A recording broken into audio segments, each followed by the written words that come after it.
Get ready for a tough but very fun riddles competition. Take whatever helps you activate your logical skills. A magnifying glass, a deerstalker hat, or a notebook.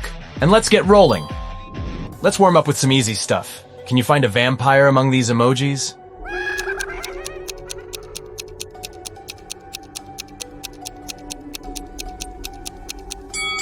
Here it is.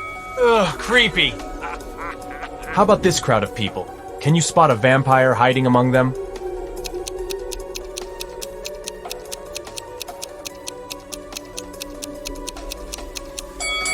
It is this girl. Look at how sharp her teeth are. And one more riddle for you. Which of these people is a vampire?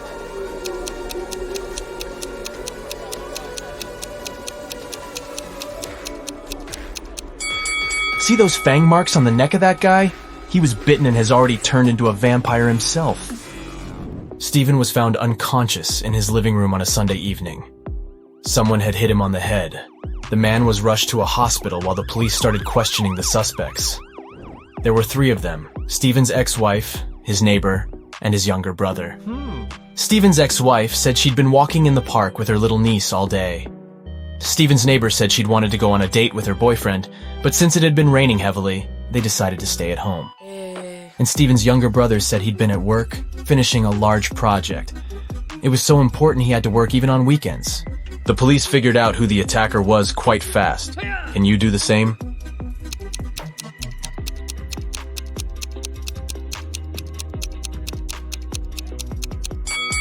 It was Stephen's ex-wife. It had been raining heavily all day long. Who would walk in the park with a little kid in such weather? A criminal has kidnapped your friend and tied him to a tree. A huge, vicious dog is guarding this tree. You need to save your friend at night. But when you come to that place, you only have one piece of meat with you. It's not big enough to distract the dog for the 3 minutes you need to cut the ropes and help your friend escape. How can you solve this problem?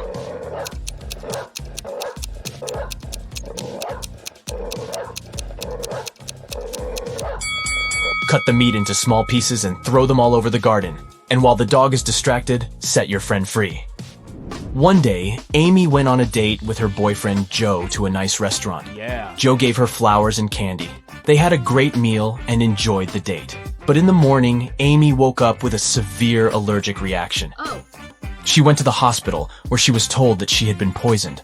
But to figure out what antidote Amy needed, it was crucial to understand the source of the poison. The detective invited to investigate the case questioned everyone who could poison the girl, her boyfriend, the cook, and Amy's friend Cindy. Joe said that they'd eaten the same food in the restaurant. The cook said that he had brought Amy her pizza, and it had been freshly made. And Cindy said she thought Amy's boyfriend had poisoned her. She added that he had asked her what flowers Amy liked to gain Amy's trust. Have you realized who poisoned the girl?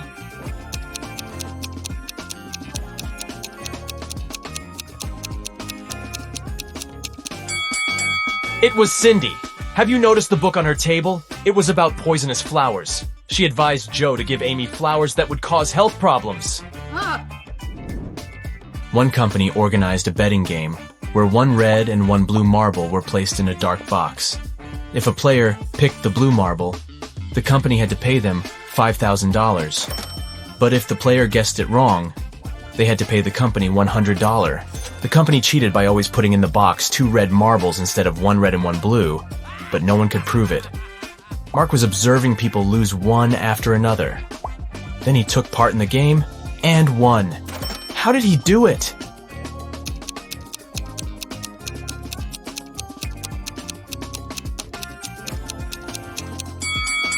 The man picked a marble and quickly put it in his mouth without showing the thing to anyone else. The remaining marble was red. According to the rules, it meant that Mark's marble was blue. The company had to pay him the money. Now, you need to pay attention to every little detail. Can you figure out whose dog it is?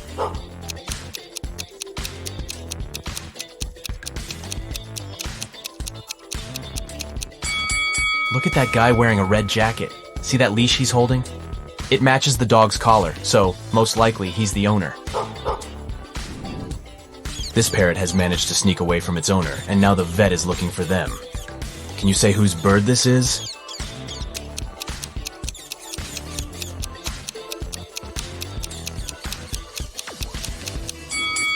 The owner is that woman sitting on the couch. There's a cage behind her.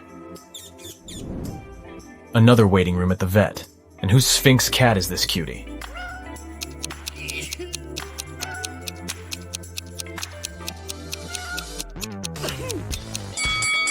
See that guy waiting for the doctor to bring back his pet? He's surrounded by lots of furry animals and can't stop sneezing.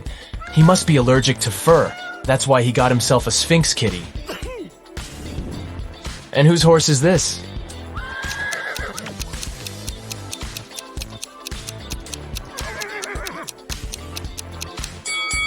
See that girl standing in line? She's the only one wearing riding boots. She must be the owner. These kids seem to be terrified. No wonder. See that white rat darting around the classroom? Who does it belong to?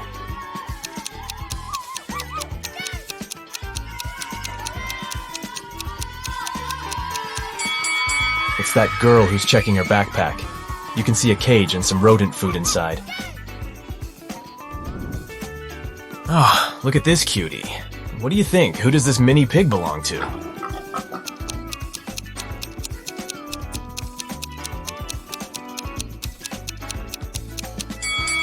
This guy is the owner. His outfit matches the scarf the pig is wearing. How sweet is that? And whose hedgehog is this?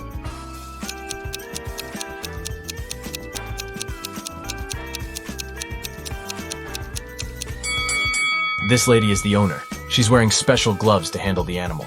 Yes! And who does this absolutely adorable pug belong to?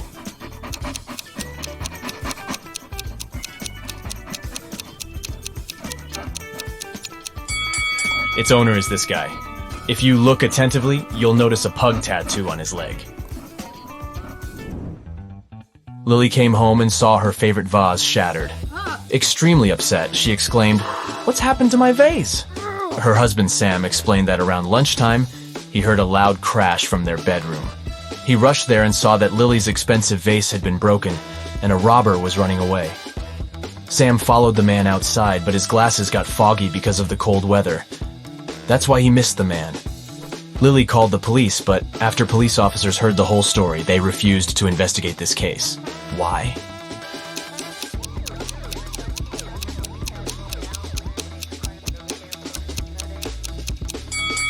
Glasses fog up when you enter a warm place, not vice versa. Sam invented the story because he was afraid to admit he had been the one to break the vase. Oh. Emma's husband Liam knew his wife had been dreaming of going to an archaeological site. One day, she told him about the perfect opportunity. There was a remote site ready to be excavated, but there was no internet or network connection there. She would have to camp in a tent with almost no modern conveniences. But since she was really excited about this trip, Liam was ready to wait for her at home. 2 days later, Liam received a message and a photo from Emma. The man got furious. He realized Emma had been lying about the whole thing. How did he understand it?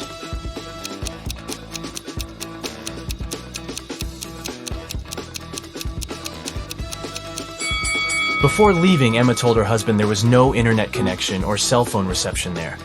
Then how did she manage to send him the photo? Several bank workers visited a canteen in their office building. Since it was the Riddle Day, Matthew, Isaac, and Wyatt were served tea, and Hunter, Christian, and Nathan drank coffee. What drink did Aaron get?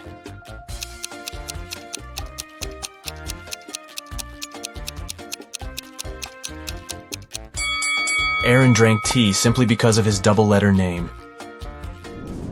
A man with a bandage around his head came to a police station. I was hitchhiking when a car stopped. The driver asked me to check if one of the tires was flat. I bent over to look, and he hit me on the head. When I regained consciousness, I found out he had taken all my money and smartphone. I only remember that the guy had a big car, large eyebrows, and a mustache. Soon the police had a suspect. They found him in a cafe, but this man said it couldn't be him. He changed the tires on his car 2 weeks ago. And since then, the car had been parked near the cafe, but the detective realized the man was lying right away. How?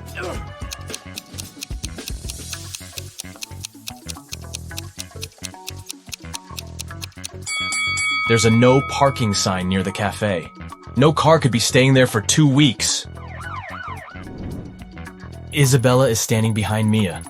But at the same time, Mia is also standing behind Isabella. How is it possible?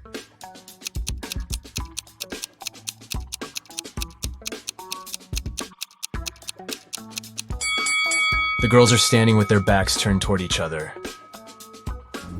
Mrs. Red was a big boss in a large company. Recently, she hired a few new employees. One day, her assistant was filling out their documents and found something strange. What? She informed Mrs. Red that one of the new employees seemed to have fake documents. But the boss was in a hurry and told the assistant that she'd have a look at the papers the next day. Yeah. But the next day, Mrs. Red found out that her assistant was in a hospital, unconscious. Oh my god. Someone had attacked her on her way to work. Mrs. Red hurried to check the new employee's documents, look at them and try to figure out which ID is fake.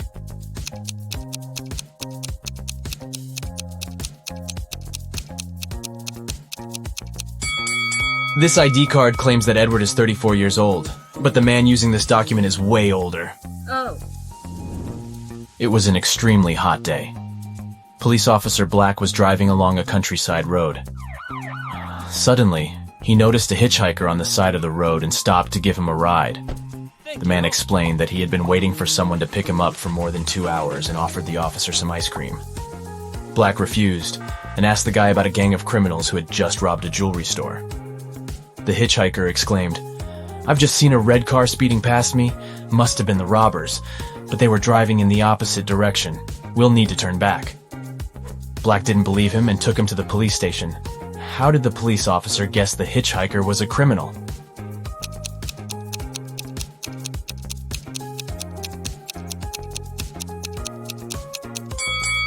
If the hitchhiker had indeed been standing on the side of the road for 2 hours, the ice cream would have already melted.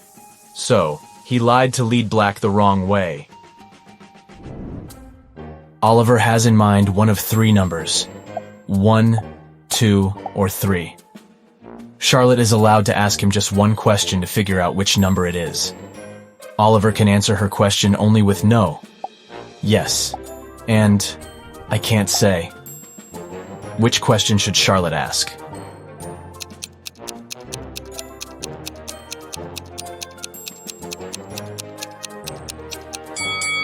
She can say, "I have the number 1 or 2 in mind. Is your number larger than my number?" If Oliver answers yes, it means he's chosen 3. If he answers, "I can't say," the number he has in mind is 2. And if he says no, his number is 1. Several people were asked to step over a pencil lying on the floor, but none of them managed to do it. Why?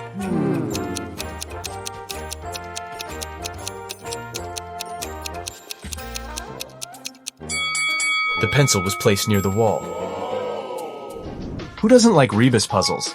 They're fun, and I've got a few tricky ones for you. Enjoy! What does it mean?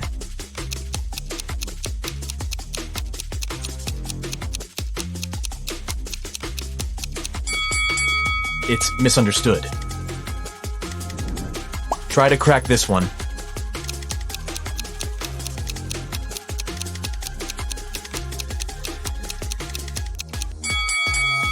So we see pot and 8 O's. Together, they make potatoes. And how about this one?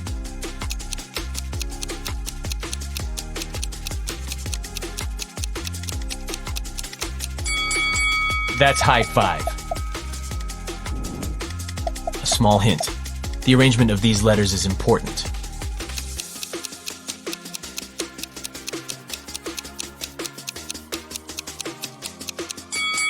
This rebus means, hurry up! And one more puzzle for you. What could it mean?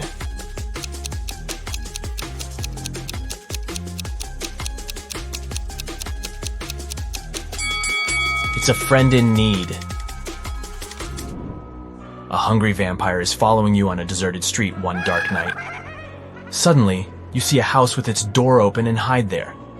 The vampire can't enter your shelter, but is patiently waiting outside. However, you still have some hope. There are 3 tunnels leading out of the house. But inside the first tunnel, there is molten lava. The walls of the second tunnel keep closing every 10 seconds, crushing everything that gets inside. And the floorboards of the third tunnel collapse every 5 seconds, sending everything lying on them into an abyss. What should you do?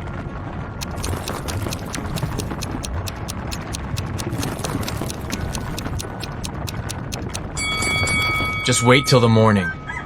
Vampires can't stand daylight, and your pursuer will have to leave you alone. Yes! Imagine you are being interviewed for a job opening at one of the world's largest companies. I'm talking about Google, Microsoft, or even Elon Musk's SpaceX. But to get your dream job, you have to pass a very tricky entry exam. I've gathered some of the questions that are actually used in these tests. So put on your thinking hat, and don't settle for less than 100%. Good luck. We'll start out easy. The first riddle you need to solve is the 2-jug riddle. Here's the drill. Your mother asks you to measure 4 cups of orange juice using 2 jugs. The thing is, you have a 20-cup jug and a 36-cup jug. How can you do it?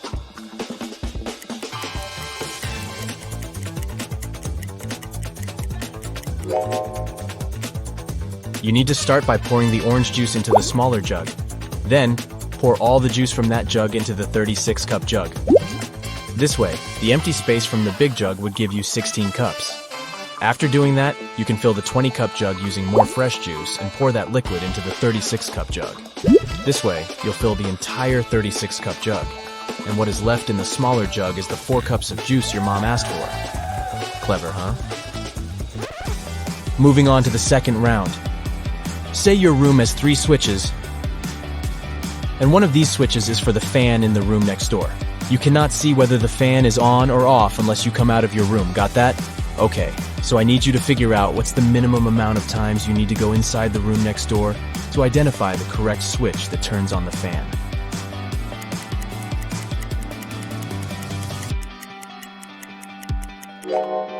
This is a little bit tricky, but here's the solution. The minimum amount of times you can go inside the room next door and still figure out the answer is 1. Imagine you turned on the first switch in your bedroom and left it on for a bit. As soon as you turn it off, you quickly turn on the second switch and run to the room next door. If the fan is rotating slowly and is about to stop, that means that the first switch is the one that controls the fan. If the fan is running, then the second switch is the correct one. And if the fan isn't moving at all, then it was the third switch all along. Did you manage to crack this one?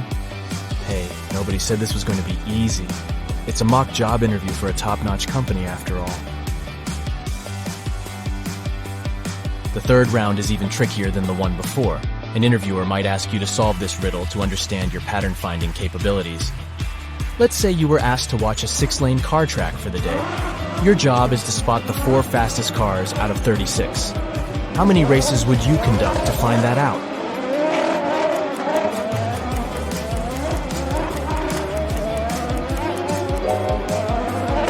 Here's what you could do. Conduct 6 different car races, grouping 6 cars per race.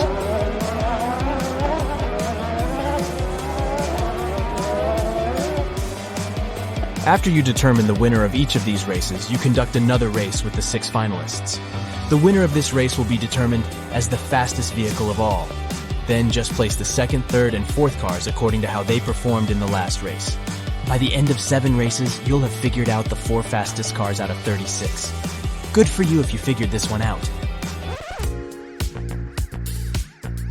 For this next riddle, you need to think logically and mathematically. A queen needs to hire a worker for 7 days to do a job for her. The queen pays in gold bars, but she must pay the worker every day at the end of his shift. If the queen is only able to make a maximum of 2 cuts in the gold bar, how can she pay the worker the correct amount of 1/7 of the gold bar at the end of each shift?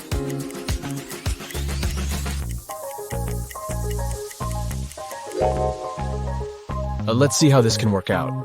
The queen makes 2 cuts in the bar, dividing it into 3 pieces.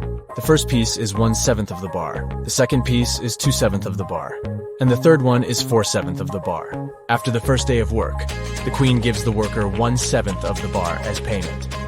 On the next day, she gives him 2/7 of the bar, and asks for the 1/7 piece in return. At the end of the third day, she gives the worker the smallest piece again. This way, he has a total of 3/7 of the gold bar on his hands.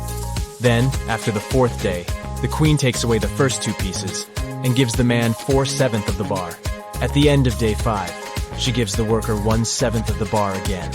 And at the end of day 6, she gives the worker 2/7 of the bar and gets the 1/7 piece back. On day 7, she pays him with the final 1/7 piece, and the deal is completed. Ready for the last round of the first level? If you've answered everything correctly so far, I dare to say you are a part of a very special group of people. Good luck with this next one. It will determine whether you'll move on to the second level. 2 buses are driving toward each other at a speed of 40 miles per hour. They're separated by a distance of 40 miles. A bird is flying to and fro, landing on bus 1 and then on bus 2 at a speed of 50 miles per hour. By the time the buses come across each other, how many miles will the little bird have flown?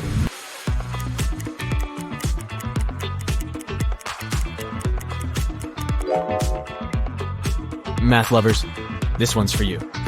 The first thing we need to find out is the time it would take for the buses to meet. To find that out, we should divide the distance between the buses by the combined speed of both vehicles. If they're both driving at 40 miles per hour, then their combined speed is 80 miles per hour. Since the distance between them is 40 miles, we divide 40 by 80. This will give us 0.5 hours or 30 minutes. To figure out the total distance traveled by the bird, we multiply the speed of the bird by the time it will take the buses to meet. And this would give us 50 times 0.5, so the correct answer is 25 miles. Phew, I'm tired just thinking of that little bird flying all those miles. Hey, if you've aced this test so far, congratulations. You've just unlocked level 2. The riddles will get more and more difficult, so keep your mind sharp. A tortoise is currently at the bottom of a 210 feet hill and is trying to reach the top. Every hour, the tortoise climbs 15 feet and slips down 1 foot. How long will it take the tortoise to reach the top of the hill?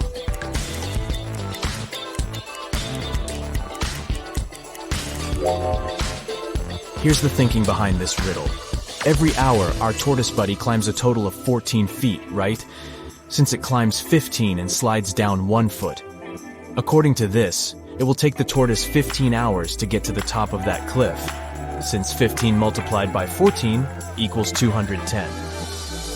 This wasn't too bad, huh? Questions such as these ones allow interviewers to test your problem-solving abilities regarding numbers. You know, if you want to work at a space company, you should probably be very, and I mean very, good with numbers. This next riddle is one of Elon Musk's personal favorites. It's short, yet complicated. If anyone here dreams of becoming an employee at SpaceX, you better get this one right. Imagine you're standing on the surface of Earth. You walk 1 mile south, 1 mile west, and 1 mile north. You end up exactly where you started. Where are you?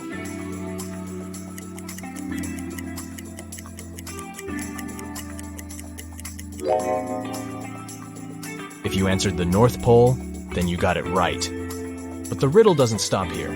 If you weren't at the North Pole, where else could you be given the exact same instructions? Yup, the South Pole.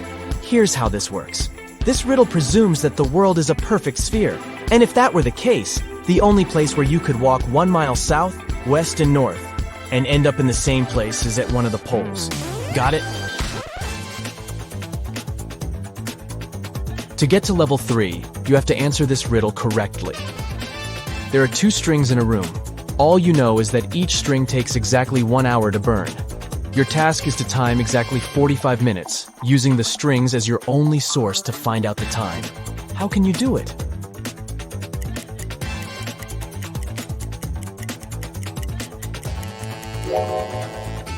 Here's how it goes. You should light both ends of the first string and one end of the second string. In 30 minutes, the first string would have burnt completely because it's burning twice as fast with both ends on fire. Then, you should light the second end of the second string. The second string would still have 30 minutes left to burn, but by lighting its other end, the rope will burn twice as fast, aka in 15 minutes. Voila! You've timed 45 minutes without the help of any clock whatsoever. Hey, Smarty Pants! You've just made it to level 3. If I were the interviewer, I would probably give you the job already. But just for the sake of it, be sure to answer everything correctly, okay? These final questions are way more job specific. As all questions in this video, they were used in real job interviews. So we're basically training you to ace your interviews. For example, if you were applying for a position at JP Morgan, this is the type of question you would have to answer. How many streetlights are there in New York City? Can you figure out the number before the time runs out?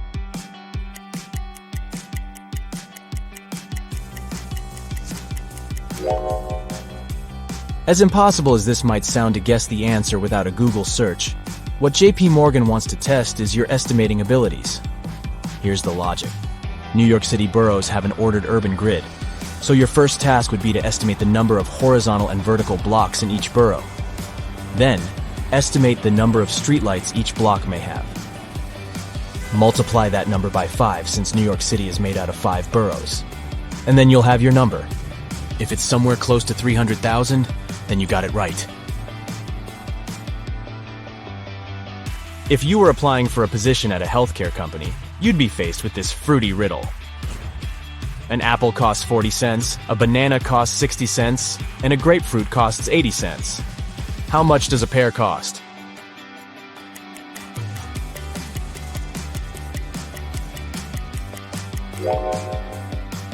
Yikes.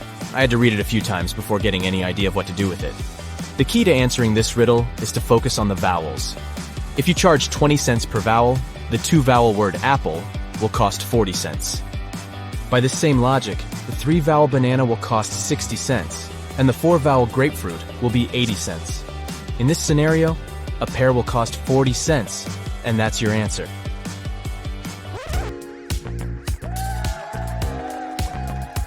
You've made it to the end of this test. Check your armpits.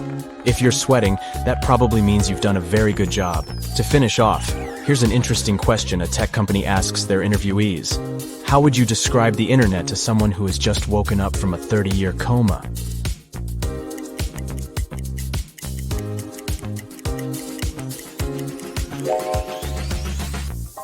Different from all the other questions, this one has no right or wrong answer. You might try to compare it with something that existed 30 years ago, for example. Or you might just go into Spielberg mode and describe this near sci-fi world we are living in nowadays. Either way, I hope you've got the job.